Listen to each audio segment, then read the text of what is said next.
Hello বন্ধুরা, আমি একটা চ্যালেঞ্জ গ্রহণ করছি মুড়ে ঝালমুড়ি, যেটা শস্য ঝাল।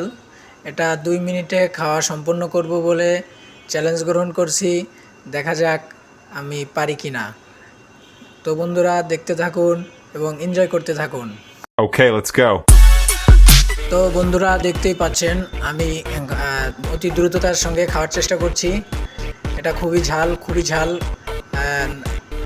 এটার ঝালের কথা বলে বোঝানো সম্ভব না। আপনারা দেখতেই পাচ্ছেন আমার চোখ মুখ লাল হয়ে যাচ্ছে, তাও খাওয়ার চেষ্টা করছি। অনেক কষ্ট হচ্ছে, কিন্তু আমাকে চ্যালেঞ্জে উত্তীর্ণ হতেই হবে। আমি নিচে পড়ে গিয়েছিল কয়েকটা, এগুলাও উঠিয়ে খাচ্ছি যাতে বলতে না পারে যে সবগুলা খাইনি। তো আমি বারবার সময় দেখছি আর বলছি যে পারবো ইনশাল্লাহ পারবো। তো দেখতে থাকুন, এনজয় করতে থাকুন। এবং আমি 2 মিনিটের মধ্যেই খাওয়া সম্পূর্ণ করেছি। আলহামদুলিল্লাহ, আমি চ্যালেঞ্জটি উত্তীর্ণ করেছি। ধন্যবাদ। এরকম আরও ভিডিও পেতে চাইলে আমাদের পেজটি ফলো দিয়ে রাখুন এবং সাবস্ক্রাইব করে রাখুন। ধন্যবাদ।